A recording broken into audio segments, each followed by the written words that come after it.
All right, welcome to bourbonblog.com.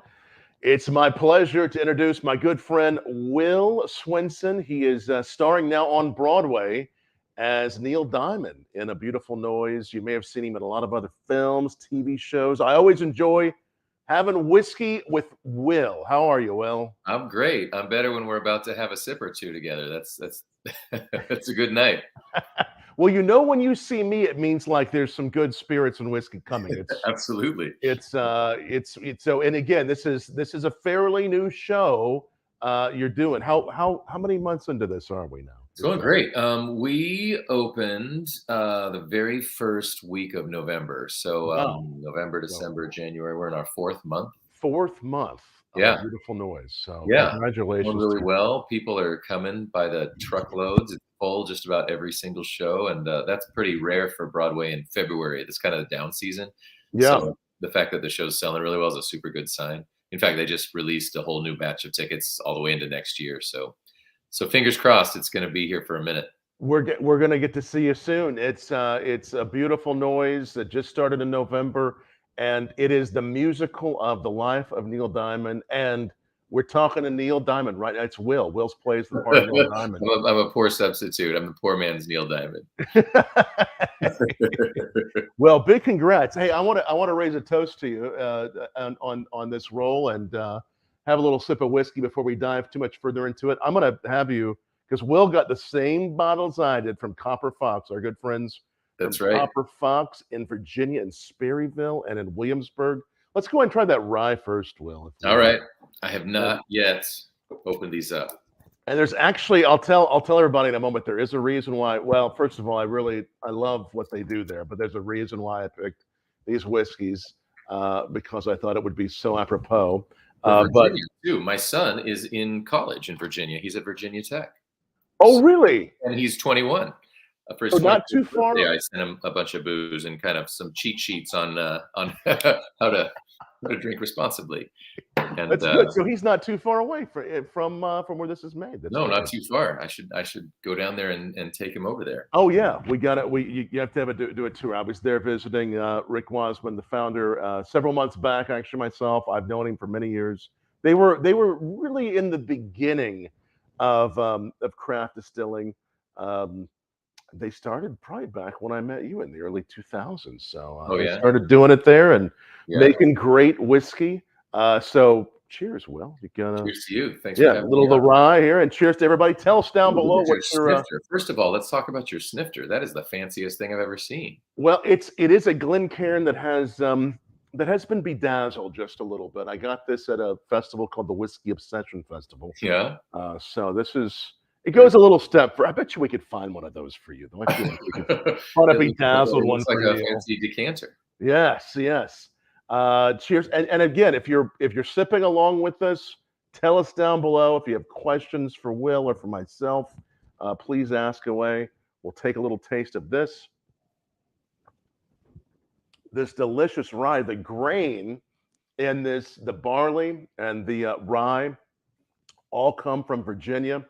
And it has been influenced with not only apple wood, but with cherry wood, like cherry wood, as in one of Neil's hits, Cherry Cherry. Yeah, you got it. See what you did there? We were trying to be very clever. I think we were. I think so too. In fact, in honor of knowing we were going to drink something with some cherry notes, Monday night is my night with my daughter to make pizzas because it's my night off and I'm home finally. Right. And, so I make pizzas on the smoker, and it's a fun thing to rotate the different pellets, and they influence the food that you're cooking. And our thing is pizzas on Monday, so I put the cherry pellets in tonight. So we had cherry smoked pizza. And now cherry wood. You're just carrying this cherry theme all the way through. How was the cherry smoked pizza? It was delicious. Putting a pizza in the smoker is the bomb. I love it. You just put your pizza stone on the grill, and that smoke gets into the dough and into the toppings, and it's just makes the flavor 20% better every time. I love it. Now, what's your thought? I always ask people when I'm in New York, obviously if Will's cooking a pizza, you know why it's better. I mean, he has the magic touch. But Sure. is it the water? Is it what is it that makes the pizza so much better there, in addition to the cherry wood? A lot of people say it's the water. It's the bagels too, but Yeah. people are, bagels are the best in the world in New York City, and a lot of people say it's the water, which is funny. I live in Westchester County, just north of, and there's a big reservoir called the Croton Reservoir, and that's most of New York City's water supply. So I live right next to the New York City water supply, and they say that that's what makes the bagels and the pizza dough really tasty. That's what's happening. So again, cherrywood in the pizza and in the whiskey night. This is in all the markets. Copper Fox Distillery's in. I'll put their link up here in a moment. But they do so many great whiskeys. They started with their single malt whiskey. They do this one. The rye is probably the most widely distributed. And Hmm. really, what they're doing is they're taking those cherrywood, those pieces of apple wood and cherrywood, and they're actually putting them. Um, in really this basket that infuses into the barrel. They keep it in the barrel. It starts imparting its love onto the whiskey, and it just to me, it's some of the most distinct what they make their most distinct whiskey ever. It just has such a I love it. I love it. I totally flavor. can get the apple and also some cinnamon. Do you get Oh a little yeah, cinnamon out of it? yeah. Some nice spice, some nice taste. And again, in honor of the Neil Diamond song "Cherry Cherry," do you have? Do you how many Neil Diamond songs do you sing throughout? I haven't seen this yet, and I can't wait to see you in this part. How many songs are there throughout? Are you ready? I think I sing. I don't sing them all in their entirety because it's, we only have 2.5 hours until to do the show. But I sing 23 songs Oh wow, that's a of lot. Neil's, a lot of them on the guitar. Yeah, Cherry Cherry is one of the first ones that we sing. right. Yeah, it's pretty nuts. I play 8 different guitars in the show, and that's pretty cool. And what happens there? Are they're all designed for the different pieces, I would assume. But how do you? Yeah, I mean, it sort of traces like Neil's history of what he played through the years. He started out in like '65. He kind of had his first hit, and he was playing this amazing Everly Brothers guitar that has this pick guard on it that's got this big swoopy thing. It's really beautiful. I get to play one of those. It's a gorgeous guitar. And then Gibson donated a bunch of guitars to the show, and I get to play Wow, this Gibson Sunburst and then a Gibson Hummingbird. These are like really really high end guitars that I serious couldn't stuff. afford probably, and I get to play those. And then I play an old fashioned Ovation, which if you know guitars, it's a round back and kind of based in plastic. They were real hot in the '70s, and Neil loved to play them. Although he played the high end, which is a different kind of guitar, which I actually have a story about when we get to it. Um, but they make them out of like carbon fiber, kind of the same material that they make helicopter wings out of. They make guitars out of it, and it's got this amazing acoustic resonance, Oh wow. and they can make them real pretty because they don't have to be in the same structure as a normal guitar with the acoustic hole in the middle. So sometimes they'll put all these little holes up front, and they can make it really, pretty because it resonates differently, and they're super sturdy and just a really unique guitar. Um, and then I play a bunch of different things. We have this concert medley where I go through, and it's sort of tracing him in his most successful years when he's playing huge arenas, and all the guitars are super bedazzled. They've got just diamonds and sparkles all over them. And I change out guitars every song for that one. There's like a white one and a big flashy kind of diamond black and white one, and another really classy black one. So it's fun. I mean, for someone that digs guitars, it's kind of paradise. There's a whole technician on the crew, and his job is just the guitar tech. He just tunes them, gets them in shape, hands them to me. I walk off stage, hand him one, and get another one. It's pretty cool. I'm playing rock star. It's the And best. they're ready to go for you, and they again all reflect the guitars that Neil played at different Yeah, they're points. all sort of trying to be Yeah. guitars that Neil's played throughout his career. And like my homework was always like, jumping on YouTube. And it's so great as a resource. As an actor, like if you're playing somebody that, lived in Shakespearean times, it's, you got to do your own homework kind of with your imagination. But with playing somebody that's alive right now and that we have so much footage of, I have YouTube as this endless resource. So I can just watch concert after concert and try to get down his mannerisms and his sound and watch interviews and kind of get inside of his head for how his whole career and personal life and all of his emotional trajectories and all that fun actory stuff. So it's a nice resource to have have YouTube playing somebody who's alive. That is and that's largely how you've done it is watching a lot of old performances. What's the process been like? Yeah, that and Neil was involved in the process, which Right. was just crazy surreal. When I found out that it was going to be a project, the producer, kind of approached me one day and he said, "Hey, I hear word on the street is you do a pretty good Neil Diamond," which is kind of true. I'd always sort of had it as this almost party trick, because we have basically the same kind of resonance. We're both kind of baritone dudes, and I learned early on that I could do a pretty good Neil Diamond impersonation, and I would sing some of his songs over the campfire or whatever. Even in cabaret, I did Brother Loves Traveling Salvation Show, and I used to sing You Don't Bring Me Flowers with my wife, just as kind of a joke. And so word got out to this producer that I did Neil Diamond. And he said, "We're putting a show together. Will you do this reading?" And I said, "Sure." I've kind of been waiting for this my whole life. And so we did this reading, and it was kind of the first pass at the script, and to have Neil look at it and see if he sort of approved it and approved of me. And so it was the most nerve-wracking thing you can imagine, Tom. It was basically like 20 actors in a room. I'm playing Neil Diamond, and it was to basically get the go-ahead to do the show or to be a part of it. Right. So no pressure, right? no pressure, right? So we rehearsed all week, and on the final day, in walks Neil Diamond and his team and his wife, and they sat down 5 feet in front of us, and I had to sing 20 songs as Neil Diamond in front of Neil Diamond. It was the craziest thing I've ever done. I honestly don't remember a lot of it because it was so out of body. It was nuts. Right. Because at some point they were just looking at the project, they were just considering it, and then that went to the next step. Yeah. What did Neil anything Neil said to you that day that you remember as you? That day, I don't remember a lot. He Right. he just said, "Great job. That was very strange." Like he said, it was strange for him to watch his life kind of play out, and that was just a reading. I mean, we were literally just sitting in chairs, kind of singing and saying the lines. Right. He got more involved as we greenlit the project and then rehearsed it, because we went out of town this last summer to go to Boston to sort of get the show in shape, see what was working, what was not, what we might be able to fix before we came back to Broadway.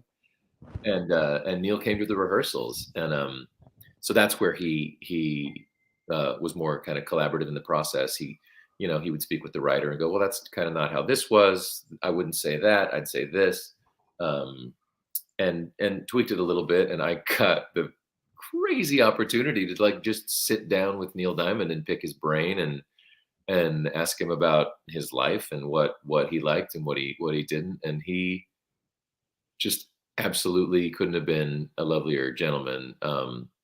Super giving, super nurturing. Right off the bat, he was like, "How are you taking care of your voice? Because it's a ton of singing, and I know from experience that you got to make sure that you're safe. How's the sound? Are you going to use in-ear monitors? What guitars are you playing?" Just like he went into full kind of caretaker producer mode, and was super great. And from that moment on, I didn't ever feel nervous again. I just felt like, all right, I'm his guy, and then as we got closer to the show, he'd come to performances, and we had a few press events together. I got to sing Sweet Caroline with him at a Boston Red Sox game last summer. Oh, wow. It was just like next level crazy. One day he and his wife texted me and asked me to come to their home because they wanted to give me something right before opening. And I went, and he gave me one of his personal guitars that he's played in concert for years. And Oh, wow. and he signed it to me. And it's insanity, Tom. Just like it's the craziest job that I've ever had. And just it's I get to play a rock star on stage every night, and the audience is so nuts because we get largely huge Neil Diamond fans. There's Sure. Broadway fans, and then there's Neil Diamond fans. And Neil was diagnosed with Parkinson's about 5 years ago, and so he can't tour anymore.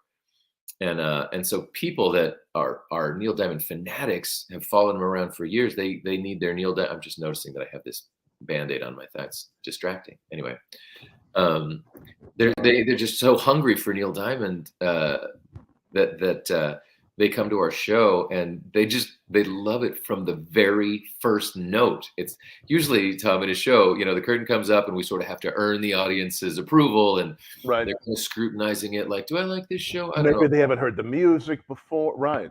Right. And with Yeah. this one, they're so hungry for it. They're so nostalgic for Neil's music. They're so ready to connect already that it's a really bizarre thing as an actor, to not have to prove anything to this audience. That they love it from the beginning, and it feels like cheating a little bit. I'll take it.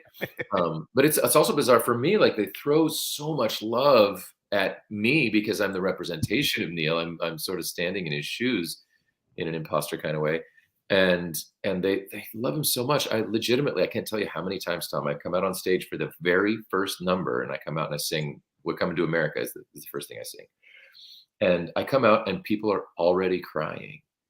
And you can just see that it means so much to them. Wow. Because he's an icon. He's somebody that, people have loved, and they've been a part of the fabric of their musical lives for 50 years. And they're obsessed with him, and I get to be the recipient of that. It's pretty nuts. That is amazing, because usually in roles like this, a lot of times, if you're playing the part of someone that is an icon like this, they may not still be alive. I mean, this is the sort of thing. I mean, a lot of elements here that I would imagine that most actors don't get the chance to experience like you have.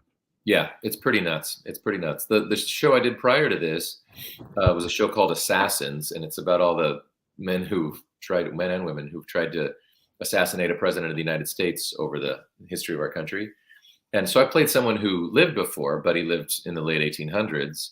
Right. And so, there was research to be done, but not anything like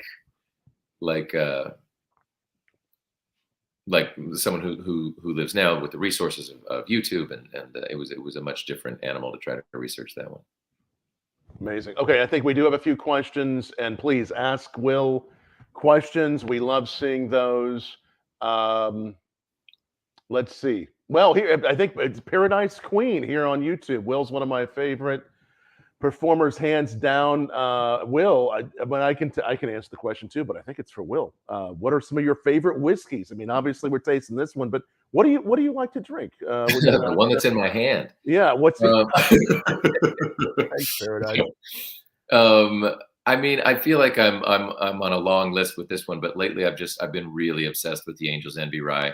It is so good. Just crazy about how good that is. Yeah. And then new ones. Like, I'm just nuts about new discoveries. We just had a Secret Santa at work, and my Secret Santa was a girl that plays my first wife in the show, Jessie Fisher, and she is from Chicago, and she gave me this cool. I'm trying to see where it is because my eyes are so bad. Michigan. Anyway, it's called Journeyman. Oh yeah, Journeyman's really nice. You know it? Yeah, Journeyman's wonderful whiskey. Anyway, she gave me a little sampler pack. This is the whiskey, and they have a rye that I left at work that is delicious, but I brought this one home, and I didn't know them. So I love discovering new little distilleries and people that are doing interesting things. I'm kind of obsessed with this bottle too. Audra, my wife, knows that I'm a whiskey hound, and she, on special occasions, will go out and try to find something really special and unique. And she went out and got me this. I think it's absurdly expensive. It's very nice. The barrel on Seagrass is really tasty. Oh my gosh! And you can't find it everywhere too. You're very lucky to have Right. it. It's the craziest thing. Correct me if I'm wrong, but I think I remember that they aged it partly in apricot something. I think it was an apricot brandy barrel they finished Yes, in. that. And you can super taste it. It's one of the most unique things I've ever tasted. That's what it is. It's rye finished in Martinique rum, Madeira, and apricot brandy barrels. That apricot really comes through. That super does. It's good. Yeah, you have some so unique. You have some really nice ones. It's good that Audra knows to find you some whiskey. And I got me a good woman. I've been lucky enough to bring Will some whiskey backstage on a couple of occasions, and you sure have. You're the best friend, Tom. Will has been so kind to come and support me at some of the whiskey events I've done in New York, which I always appreciate. We first met in Idaho years ago in film and production, and man, I appreciate you sipping with me and staying in touch all these years. You bet, man. It's been a long journey. Yeah, yeah, I'm so proud of you and this new role. This is so exciting. And if people are getting that direction to Broadway, this is a really exciting role for people to see you. And tell me about some of the. And I know there's someone that actually plays the part of an older Neil Diamond that looks back on his life. That's right. What does it look like? How does it unfold? It's a cool structure to the show. It's really unique.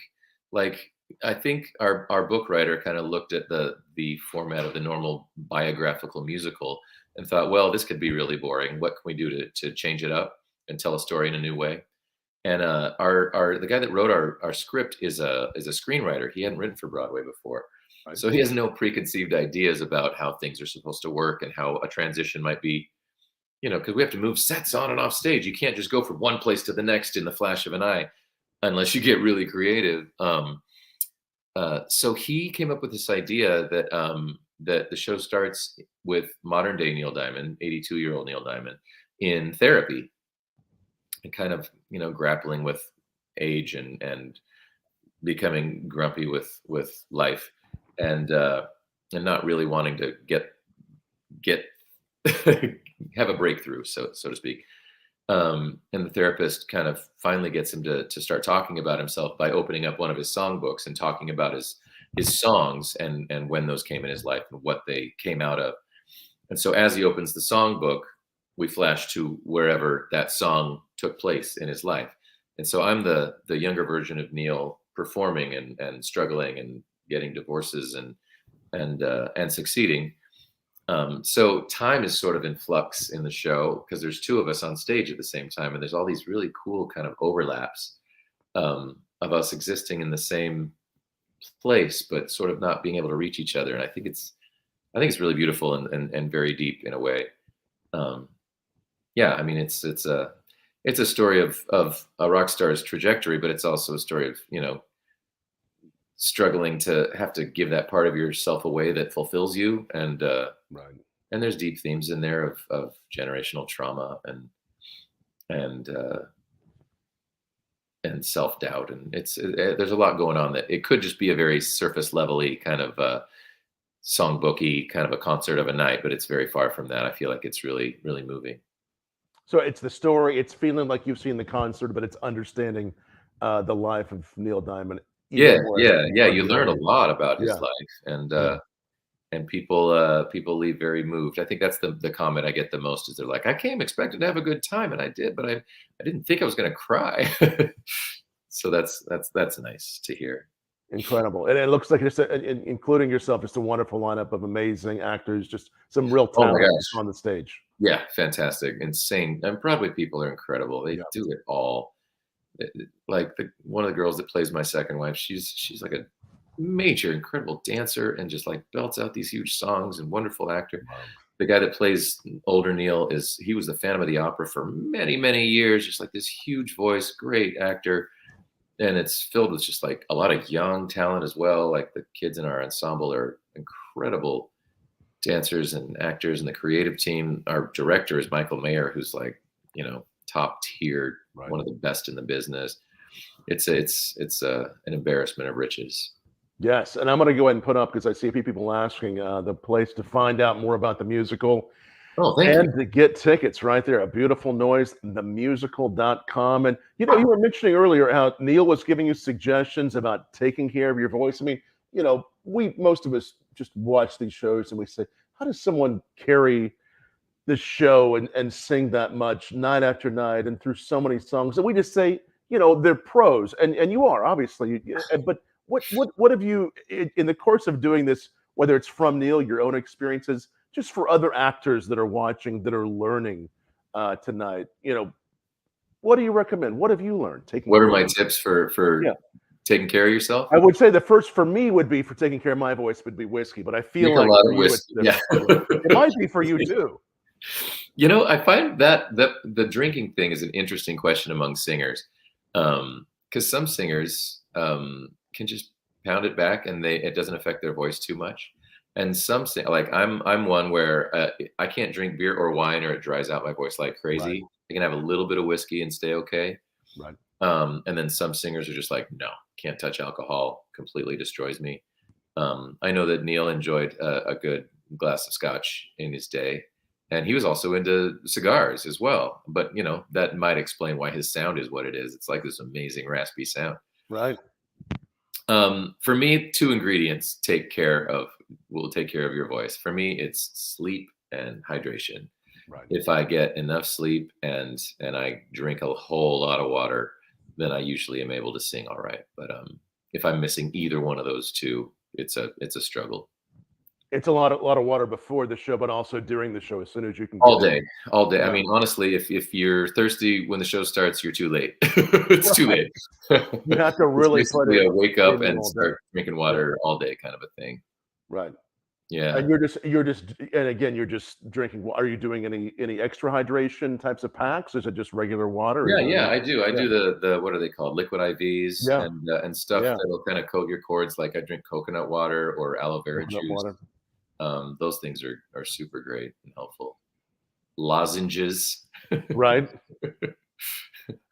pastilles. I remember when I did some musicals in high school, I did Fisherman's Friends. Do you ever do those, or those anything? Yeah, I have some on my dressing spot. Yep. Yeah. Those are great. Those can get a little dry, but I love the shape of them because you can put them in your cheek and kind of keep them there. That's right. They melt. Kind of a wicked flavor, but they do kind of open you up in the cheek. Those are great. There's another one called Grethers pastilles that have what's it called? Not silicone, but glycerin. They have glycerin in them, and glycerin is like an excellent natural lubricant. So it's good. Anything that has some glycerin in it can be helpful. But again, hydration, little whiskey helps, especially after the show to toast. Yeah. And again, Will and I are trying the Copper Fox Original Rye. And I'm going to put up the website there too for Copper Fox Distillery. And that way you can check out everything they do. In a moment, we're going to try something else that it's like, I was there back in, I think it was October this past year. And the gentleman that's the founder's good friend of mine, Rick Wiseman, has just always made so many delicious products. And they're just so unique, just like the man himself, just like the distillery. But one of the things that he introduced just this past year, along with his new distiller, and I'll put that up here, is an Amaro. And there's a few distilleries in America making Amaro. Of course, Amaro being a botanical-based spirit from Italy, but there's a few American distilleries doing this, and he's making his from bourbon mash. I cannot wait to try this bottle, Tom. When you sent me both of these, I was excited about both of them. But I just right before the show started, I was in Italy. And I was so excited. We were in Sicily, and I literally got to drink a Verna in Sicily. I'm crazy about Amaros. They're so unique and bizarre, and they're so different, but I love them. How did you like Sicily? What I'm sure just man, it's insane. I mean, I was on a cruise, and it was this kind of Broadway cruise. I was sort of working, but sort of playing. Right. And so it's amazing. You put into all these amazing places, but only for a day. And I'm kind of more of like a impromptu traveler. Like if I like a place, I often will go, let's stay another day or two.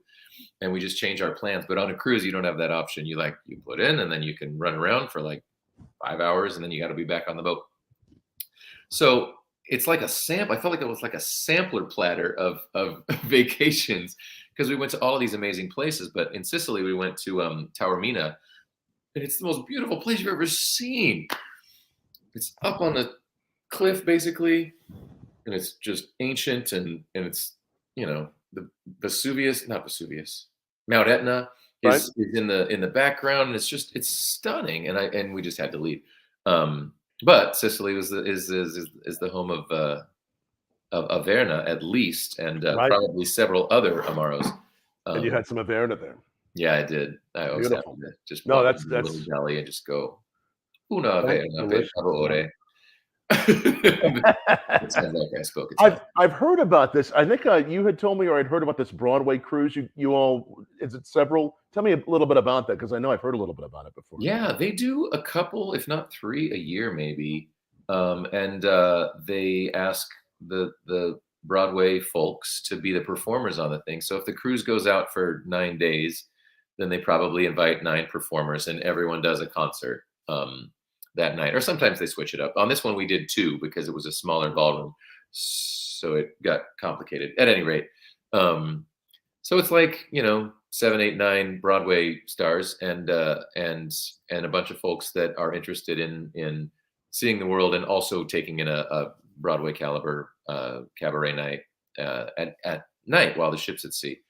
So it's kind of a cool combo, and we as the actors, it's great because we get a vacation paid for, and we also get to work a little bit at the same time and hang out with a lot of our close friends that we've worked with before. This one was fantastic because my best pal Gavin, that I did hair with, he was opposite me in hair. He was on the cruise, and Audrey was on the cruise, and one of my other good buddies, Chris Fitzgerald, was on this cruise that I did waitress with.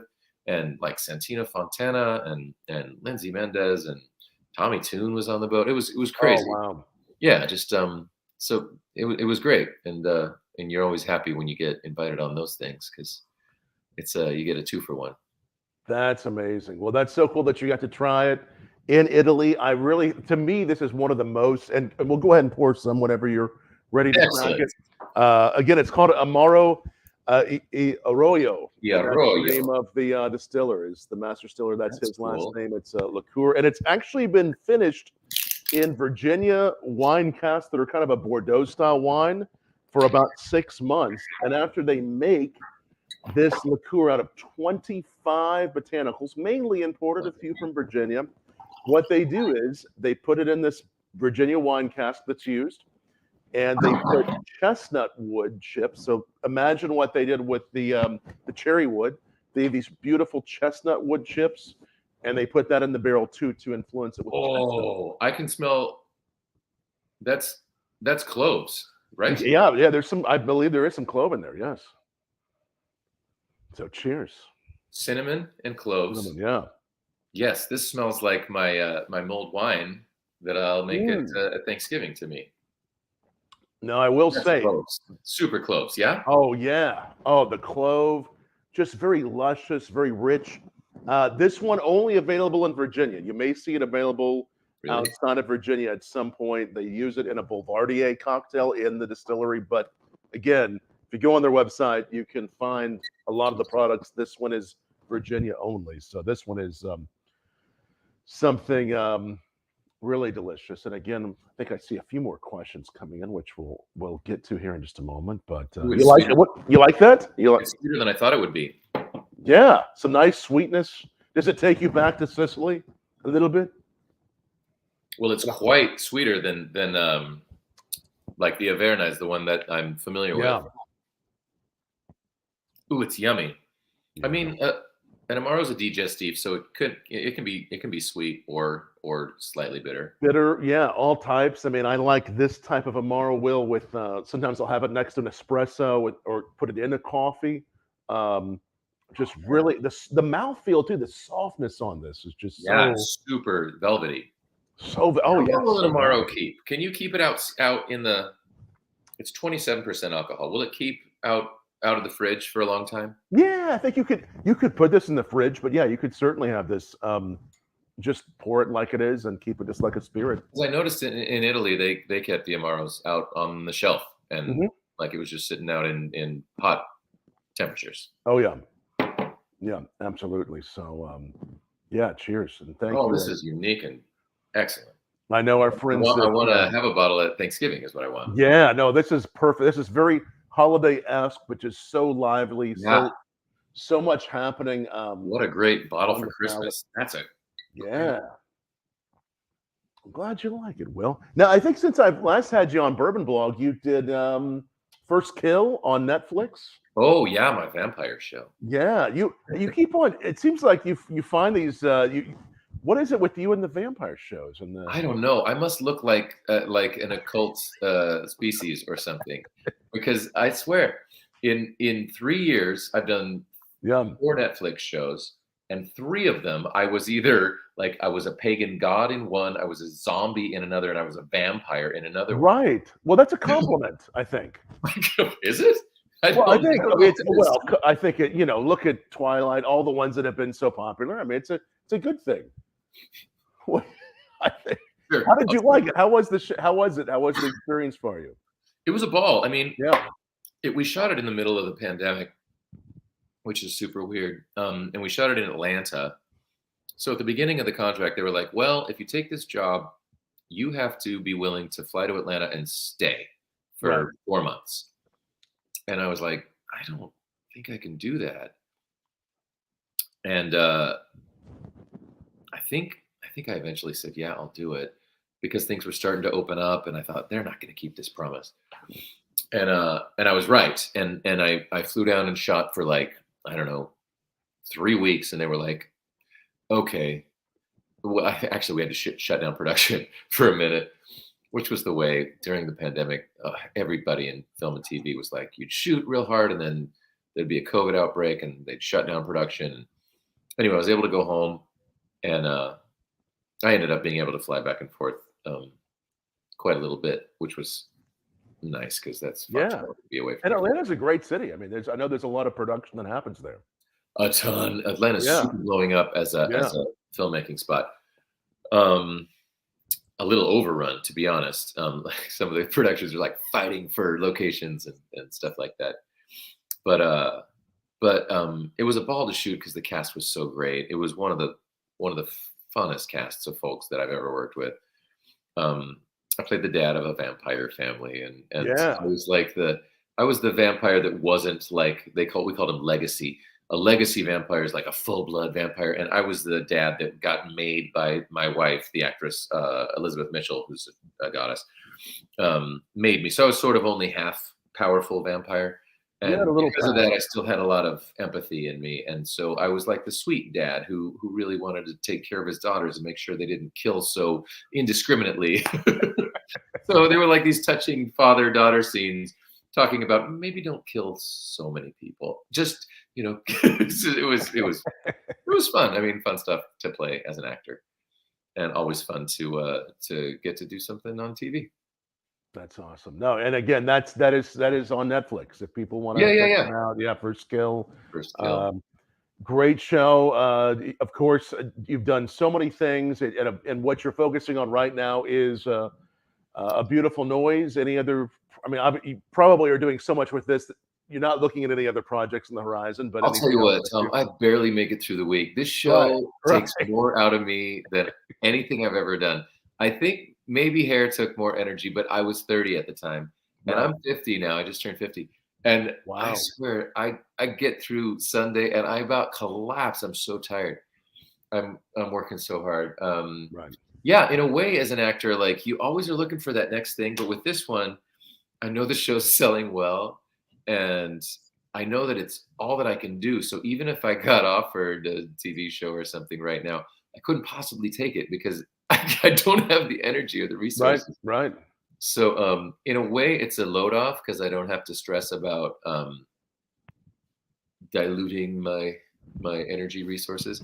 I can just concentrate on one thing, and that's nice. Now that we're open and we don't have to do so much press to sort of pitch the show, and the show is selling and people are loving it, I can just wake up and chill and then go do the show and shoot my energy load that way, and then go home and sleep a lot. And that's honestly that's my plan through the end of the fall when my contract's up, and we'll Yeah. see if I continue from there. Yeah, man, you've done so well, and I know again, not only just the music, but you've always enjoyed. How long have you been playing guitar? You've played guitar for Oh, since the 8th grade, I took lessons in right, the yeah, 8th grade because I wanted to impress girls. and you still are. Impressing girls. I hope so. But I'm not joking. One of the first songs I learned was "Play Me" by Neil Diamond. I grew up in Utah and I grew up Mormon. You know this. Yes.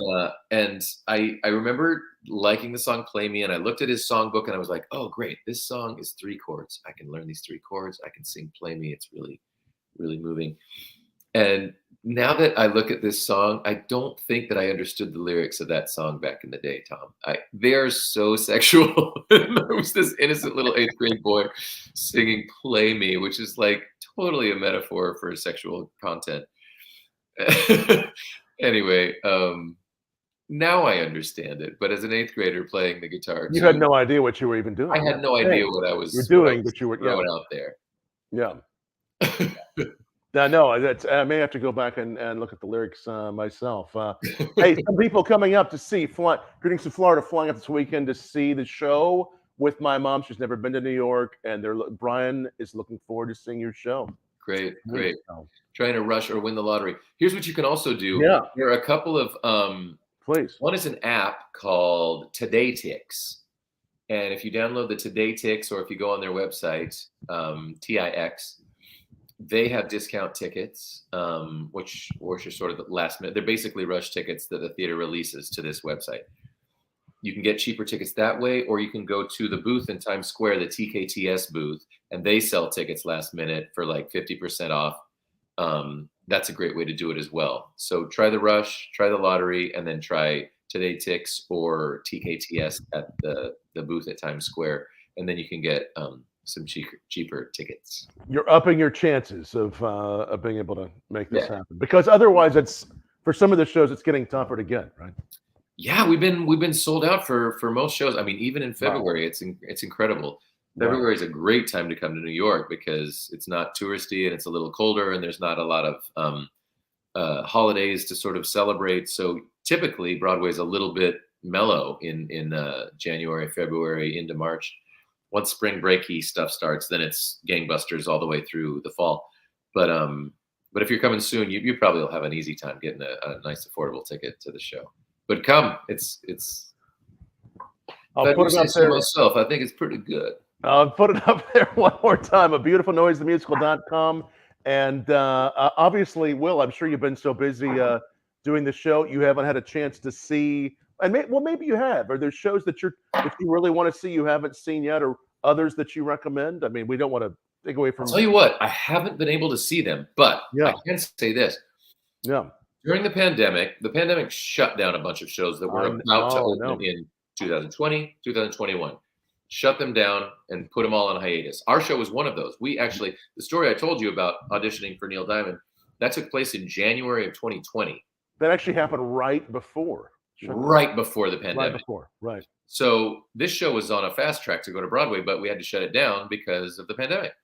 Wow. So once things started rolling again, 100 shows plus hours, thought, all right, here we go. Now it's time. And so as a result, this Broadway season of 2023, 22, 23 is one of the fullest that will ever happen, because it's 3 years worth of intellectual work that wasn't able to get to Broadway, but is finally ready, and everybody's shoving into Broadway. Broadway's going to be completely full. There's 40 Broadway theaters, and it's a rare day that all of them are full. Every one of them is going to be full, and every show that's coming has been so highly competitive that they're all good. There are so many good new shows. Right next door to us, there's a show called Some Like It Hot with the most incredible creative team and cast. Everyone's raving about it. Across the street from us, about to open, is a show called New York, New York. Susan Stroman directing. She's the best. There's a new show called Kimberly Akimbo, starring Victoria Clark, who's one of the greatest actresses on Broadway. Everyone's going nuts about that. I'm forgetting 10 others, but everyone. Oh, there's another show called Anne Juliet. Fantastic cast, and it's sort of a jukebox musical with a riff on the Romeo and Juliet story. People are going nuts about that. It's just a super, super full and high quality season. I don't think you can go wrong going to a show right now. There's so many great shows out there. And again, you were working on this, just making this happen right before the shutdown. That's amazing. Yeah. There were so many that were on hold. I saw, and I actually was on the phone with you that day. I saw Jagged Little Pill 3 days before the shutdown happened. We're in the same theater as Jagged Little Pill. Yeah. So, It's so exciting to see Broadway back. It's so exciting to see what you're doing. And again, everyone, make sure you bookmark that. A Beautiful Noise, themusical.com. And if you want to dive into those whiskeys from Copper Fox Feel free to Distillery, drop off a bottle at the stage door for Will. could happen. You know, hey, that's if you let them know, you just could have bottles lining up. That'll help your hydration, I'm pretty sure. 100%. Yeah. 100%. And well, you know, I would say you could probably take a little of that. I mean, this is what I'm going to do. This is as we finish up here. I'm going to take just a little of the and I'm not sure if I'm just creating a new cocktail. Probably not. They've probably done this. Are you going to mix the two? Yeah, probably just mix the two. I think right, it's going to work. It's going to be like an instant Boulevardier of sorts. But whatever it is, it's a whole lot of deliciousness because that's what Amaros do. But I'm glad you like both of those. I'll tell you what. I'm crazy about both of these. Well, I won't say whiskeys because one of them is a liqueur. I'm crazy about both of these bottles that you sent me, Tom. So glad, man. Well, and thanks to our friends at Copper Fox, Rick and family. I've always been a big fan of what they do. It's actually delicious. Isn't that nice? They are one of my favorite distilleries in the country. And if you do go onto our YouTube or Facebook, I got to go visit it. My son is graduating. If you can believe this, my son is graduating from college in May. Amazing. That's how old I am. And maybe if I can get the time off, I will help move him back to New York, and we might just go home by way of the Copper Fox Distillery and say hello to these guys. I would be happy to connect you all, of course, and again, thanks everybody who's watching tonight. Make sure wherever you're watching this from, Facebook, Twitter, YouTube, like it, share it, subscribe. We always love having great guests like Will on that. Taste whiskey with us. Will, I know it's a really crazy time for you right now. Thank you so much for taking some time away from all you're doing and chatting with me. It's my pleasure. The only thing missing, Tom, is our good friend Peter, who we lost this year. That's right. And who connected us. I know. Friends. Yes, absolutely. And we miss him, and he would have been tuned in tonight. And the next time he visited me, I would have poured out some of both of these bottles for him. He would have loved both of these bottles. So here's to Peter. Here's to Peter Brown, amazing man. And I'll have to say, for those of you watching that are Will Swenson fans, and occasionally I will go back to it. If you just Google Sons of Provo, it's out there to watch. And it's a great, man, that's how we met, Sons of Provo and Peter. And here's to Peter. I know he's watching us from above. Yep. Cheers, Will, and thanks everybody for watching tonight on Bourbon Blog and sipping along with us. Cheers, Tom. Thanks for having me, man. Thanks, man. Cheers. Always a pleasure. Thank you.